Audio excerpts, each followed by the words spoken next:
Good morning po mga kaibigan dyan sa Pilipinas. Good afternoon sa may ibang bansa o good evening. This is Tita Pibilab po. Tingnan po natin yung si ating mga alaga sa Pilipinas. First day of school ni Badiday po ngayon. Kaya tatawagan natin ha.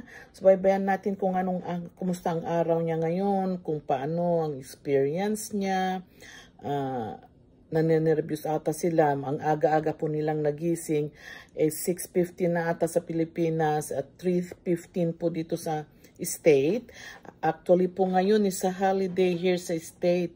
Wala pang trabaho. Anyway, kahit walang trabaho, nagtatrabaho pa rin ako sa bahay. Kaya andyan po yung mga trinabaho ko kanina o mga papel-papel na yan. Ang dami po. Kasi dito sa kwarto namin po, meron maliit na opisina ko. At tapos, ayun po, dito sa aming kwarto ay parang kusina. Hindi kompleto po ang aking dito. May microwave, may refrigerator, small refrigerator. Ganyan po ang aming kwarto. Kasi malaki po itong kwarto namin ng asawa ko. Napakalaki. So anyway, tawagan po natin si Badiday. Kumustahin kung ready na sila. Kung ano na ang kanyang alam ko na nenervyos sila. At first day po sila nababalik sina Irene din. Babalik po sila. Sa school kasi di ba wala atang pasok ng Abra o some of the Ilocos region. Walang pasok. Because of the rain, kaya tignan po natin sila. Tawagan natin si Badiday kasi yung cellphone ni Madam Belen ay hindi gumagana. Bilhan ko kaya ng bago yun, yung aming alaga. Ayan. Madam Belen? Madam Belen? Tawagan ko si Badiday. Well, ma'am, naka-open yung cellphone nan. Okay, thank you.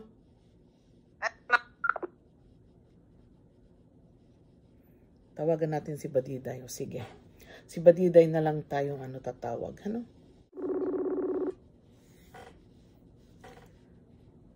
Oh, yes. Ayan na, good morning. Good morning, tita. Aba, naka-lipstick. Naka-ano na, Opo. At tingnan niyo po si Badiday, ready na siya. Tingnan niyo po, ganda-ganda naman niya. Ano na, feeling mo? First day of school? Excited po, tita. Excited? Kumain na kayo? Opo. Kumain na kayo? Tapos na po, tita. Sina Marjorie, tsaka si Irene, tapos na rin?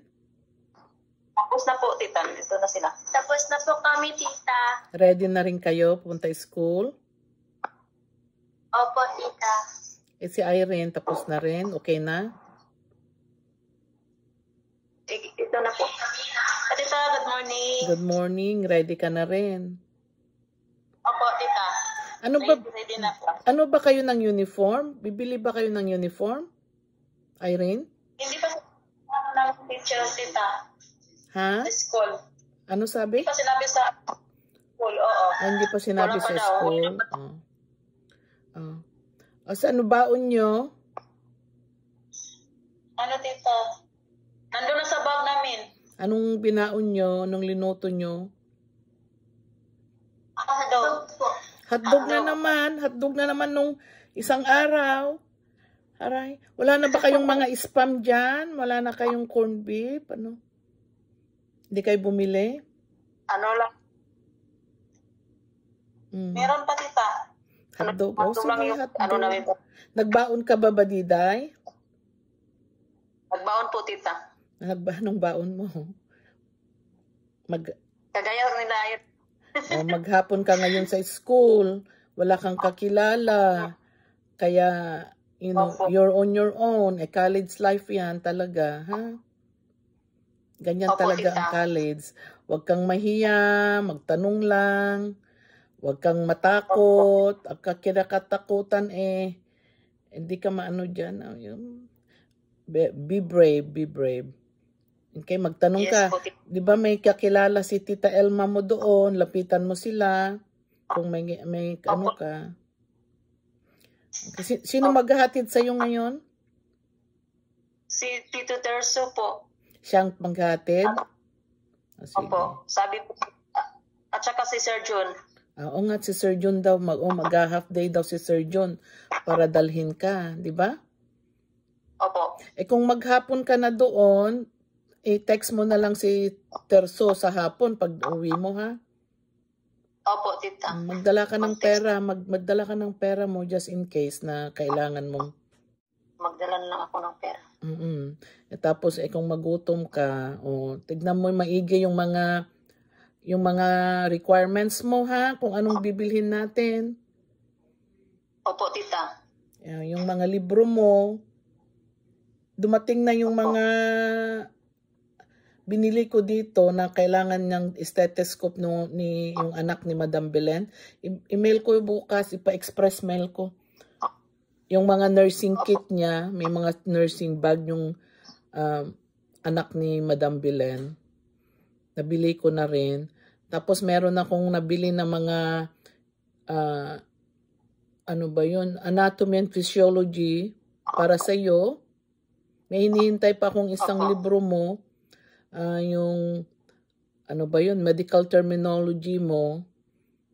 Para sa ganun. Pangtulong, pagdagdag para sa iyo, ha? Kung anong kailangan mo, kung pwede kong i-order dito, order ko na dito. Okay? Opo, tita.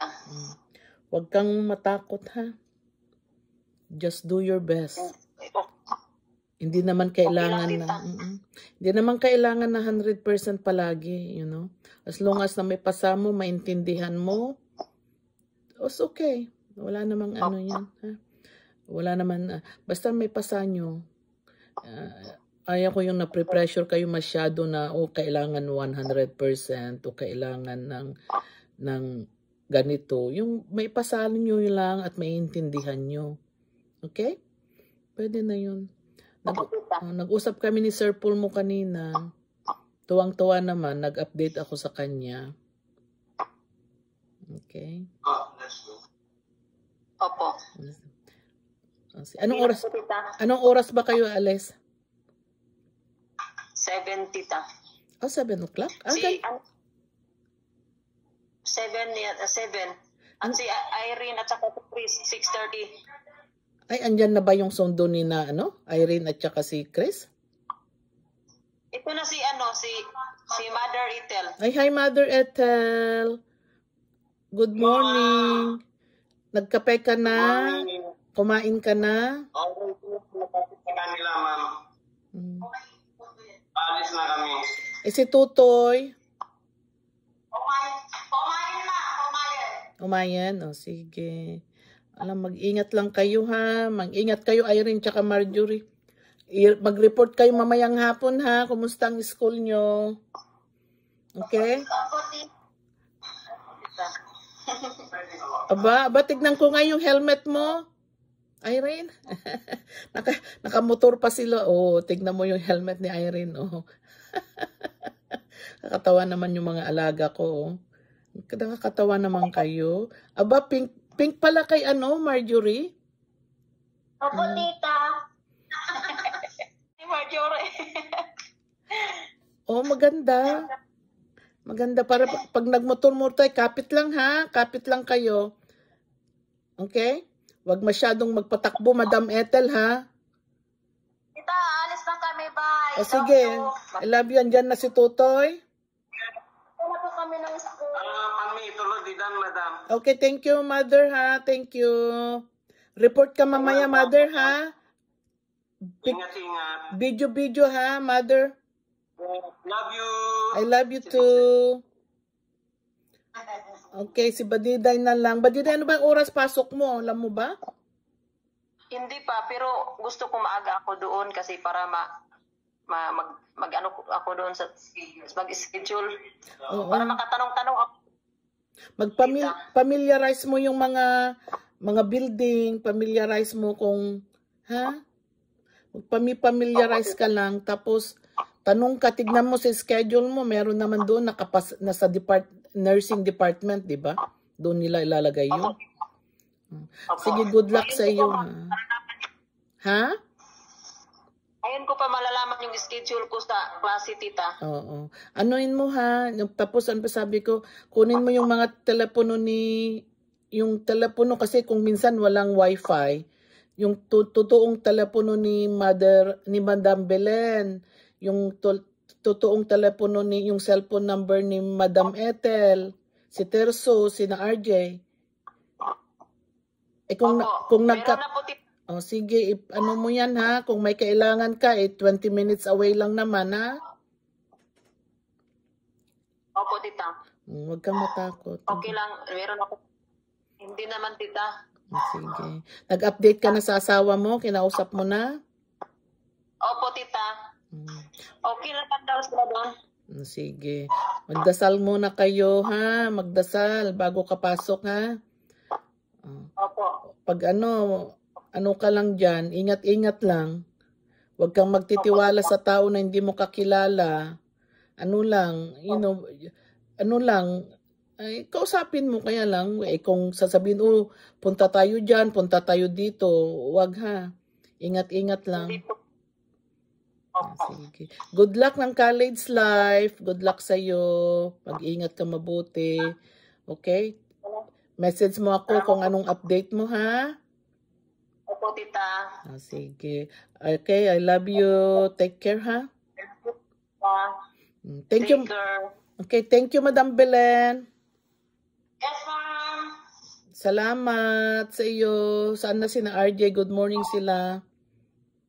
Sir Jacob. Good morning. Nandiyan na sila. Sige. Ingat lang, ha? Sige. Yes, ma'am. Okay, good luck. Sabihin mo kaagad yung mga libro mo para mabili natin kaagad, ha? Yes po, tita. Ay, Madam Belen, email ko bukas yung hinintay ko lang yung isang libro ni Badiday. Yung stethoscope ng anak mo tsaka nursing kit niya. May nursing kit na binili ko, ha? Yung mga kompleto na yun, yung mga scissors, mga ganun. Okay? Oo, ma'am. Very much. Ipa-express mail ko. Ha? May bike anak ko madamdama. Baka ni anak ko yung school na madamdama. Pwede pala.